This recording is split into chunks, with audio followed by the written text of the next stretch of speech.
I know there is some data showing that in counties in the U.S. where marijuana has been legalized, the overuse of opiates for pain has decreased substantially. That's awesome. And the crime rates have gone down, interesting. Well, people stoned on pot? It's like, dude, it's hard to pick somebody's pocket. Go break into a building? Yeah. I don't think so.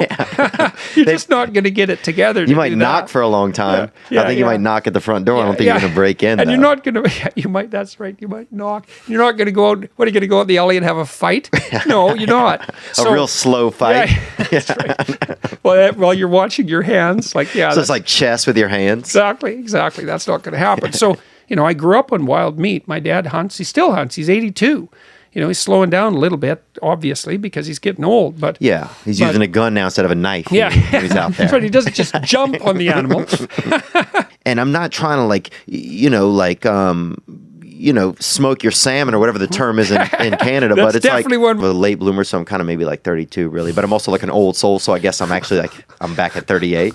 But it was a quick trip. Yeah, sorry, it was. Yeah.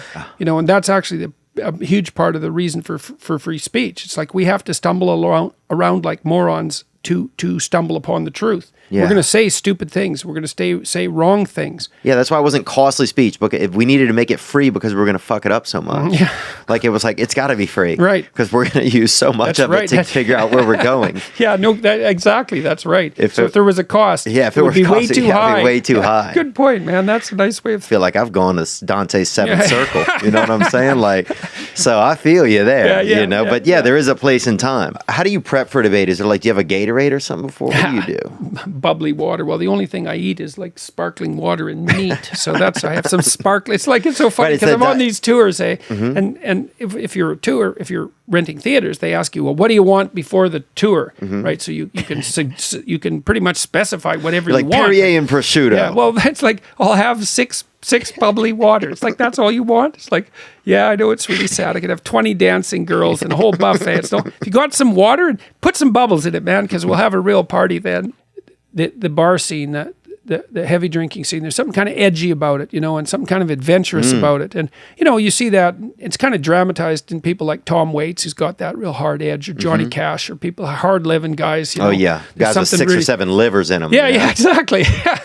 Yeah, well, there's something kind of romantic about that. Yes, but I'm noticing the way it affects other men like me. Yeah, well, people have said that, that I've got this kind of old-fashioned appearance in a sense. I don't mean just my voice, but just... Yeah, like you just came on a train and the train just came out of nowhere and you're like, oh, this guy's selling some, this is some beautiful snake oil. Snake oil, yeah. Well, that's the other thing that people say too. It's like, oh, a snake oil salesman. It's like, well, no, not exactly. No, this is practical. Responsibility is not snake oil. Agreed. Snake oil, I think, it's the opposite of it. It's the opposite. It's like, yeah, you've got problems. It's because you have things to do. Yeah, but I feel like there's this aimless kind of... There's a lot of men wandering around aimlessly. Yeah, well, there's a lot of confusion too because... But they're listening to you. Yeah, well, men... They're finding you. Yes. And it's like you're like this cool stepdad that showed up that actually like cares about our mom or something. That's a good one, not to put a pressure on you. No, that's a good one. But that's a good one. I'm noticing from... You actually need a plan for your life because the thing is, a plan gives you goals, things to aim at. And like, imagine you went to the shooting range and you didn't have a target. Well, what the hell fun is that? What are you going to do? Shoot your rifle into the air? There's nothing about that that's useful. Shoot your friend, shoot your wife. You're still shooting, right. But it's not fun. Right, there's no game. That's right, and the game is to hit the damn target. Who makes you laugh? Is there a comedian over time? Mitch Hedberg. Oh, yeah, huh? Oh, yeah, man. King of the one-liners. Oh, dude, he's a Canadian aphrodisiac, isn't he, Mitch Hedberg? Yeah, he's damn funny.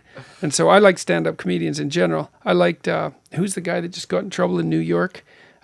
Louis C.K.? Louis C.K. Yeah. Louis C.K. It's like, oh, God, you really going to say that? Yes. Oh, that's so funny.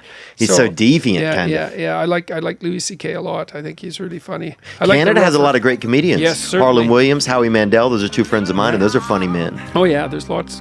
Canadians can really produce comedians. We've got to keep ourselves entertained when it's 200 below. That's true. Somebody better be funny.